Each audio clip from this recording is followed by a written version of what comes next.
What began as a single gunshot in Minneapolis has ignited a nationwide eruption of anger. A mother of 3 is dead, an ICE agent has fired, and America is once again confronting the raw edge of federal power.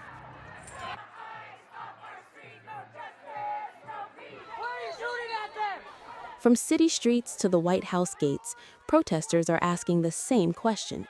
Was this law enforcement or a lethal overreach?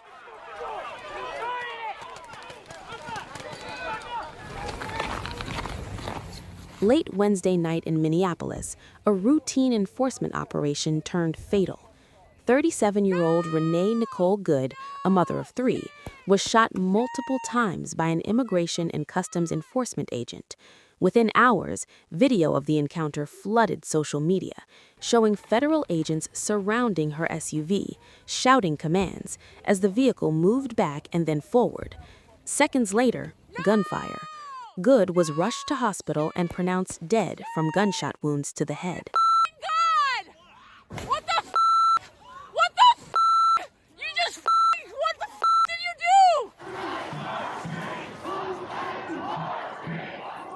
do? Federal authorities moved quickly to defend the shooting.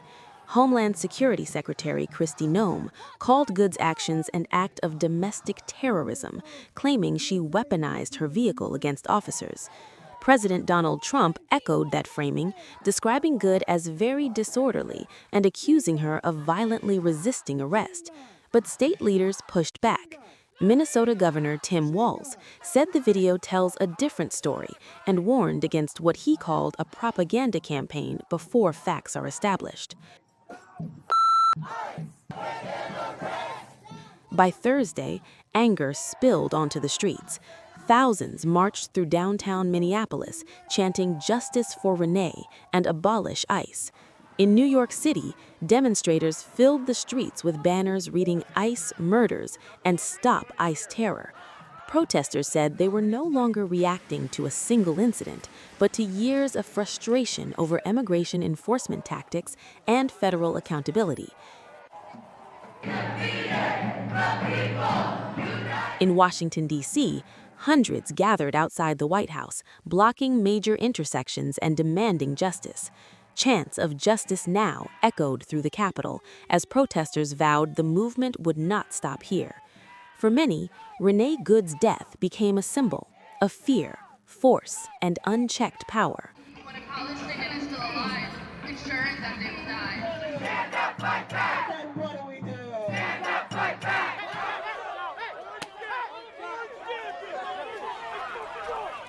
Tensions intensified outside the Bishop Henry Whipple Federal Building in Minneapolis. ICE agents were deployed in large numbers as protesters confronted officers face to face. Law enforcement made arrests after clashes broke out. Homeland Security officials said up to 600 demonstrators gathered, describing parts of the protest as riots, language that further inflamed outrage among activists.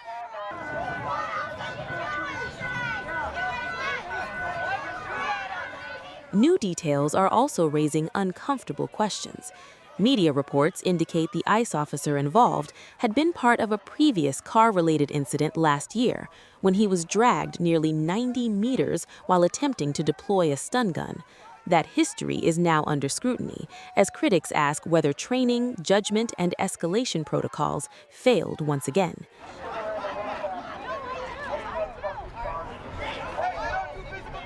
The FBI has now taken control of the investigation and revoked Minnesota's access to case materials, citing federal jurisdiction.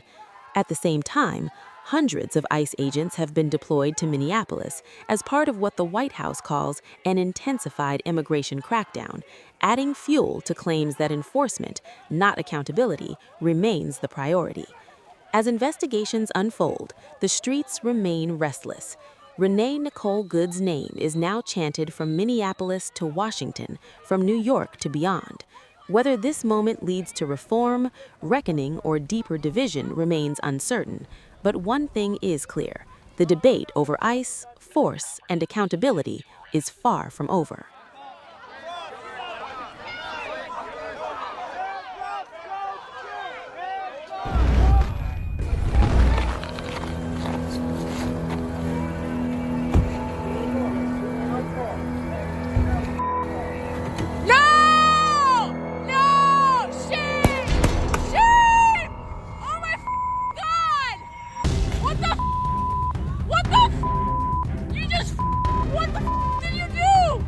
New details are emerging about the ICE officer who pulled the trigger and killed a woman in Minneapolis.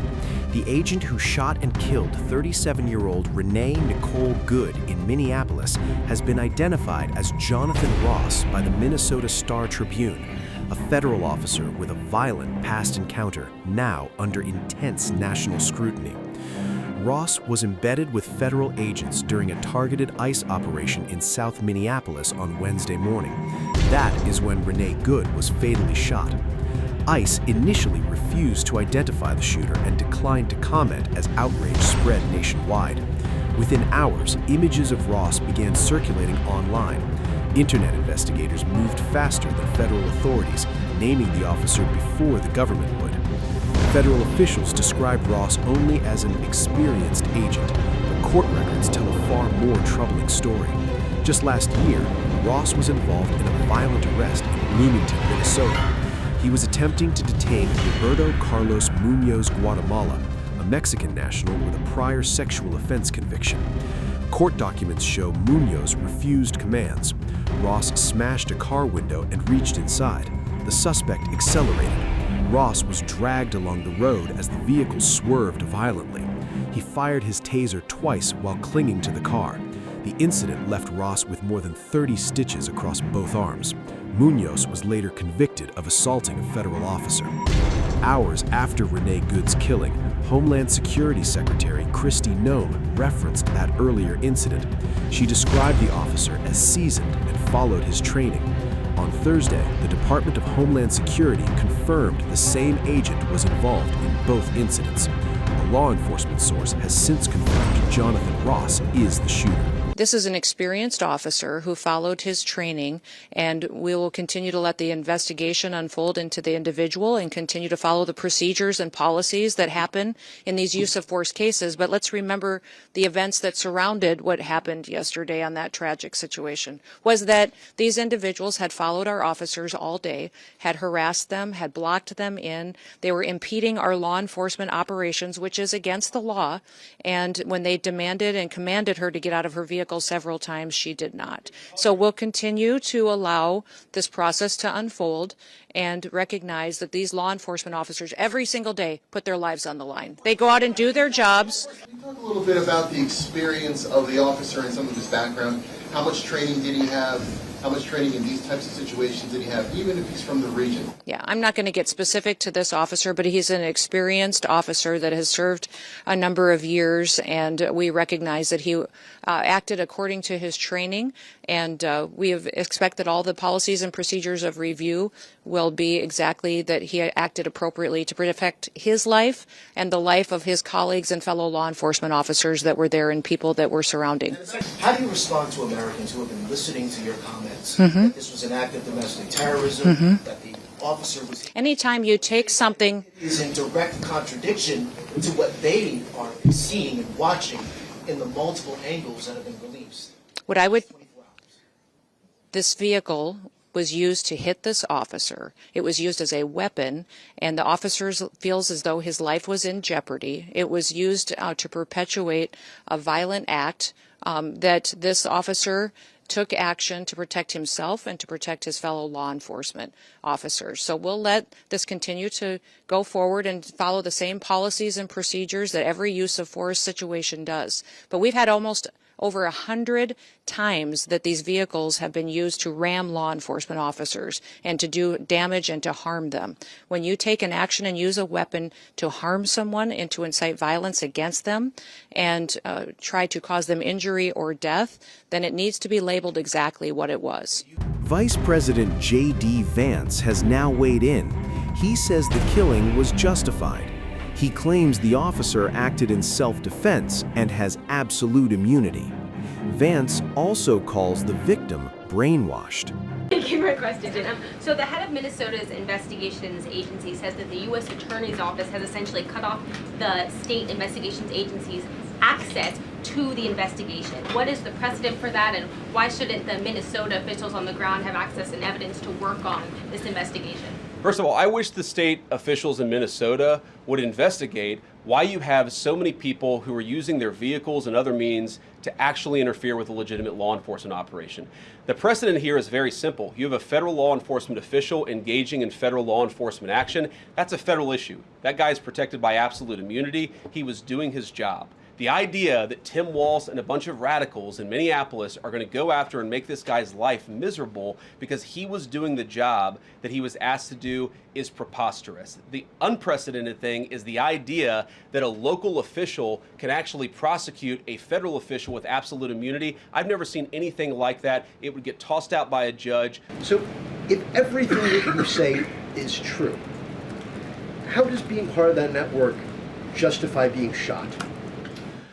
Well, being part of the network doesn't justify being shot, but ramming an ICE officer with your car, that's what justifies being shot. It's not a good thing, by the way, but when you force somebody to engage in self-defense, it's almost a preposterous question. I'm not saying that funding some of this stuff justifies capital punishment. Nobody would suggest that. The reason this woman is dead is because she tried to ram somebody with her car and that guy acted in self-defense. That is why she lost her life, and that is the tragedy. But it should sure as hell earn you a few years in prison if you're funding the effort to try to assault our law enforcement officers. I'm sorry, guys. What's going on here?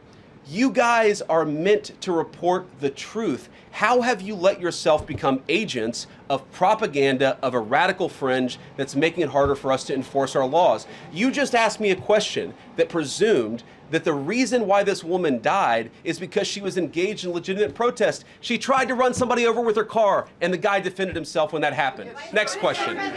When an investigation is just beginning, are you preempting a thorough investigation by drawing such conclusions? Well, first of all, the Department of Justice is going to investigate this. The Department of Homeland Security is already investigating this. But the simple fact is, what you see is what you get in this case. You have a woman who is trying to obstruct a legitimate law enforcement operation. Nobody debates that.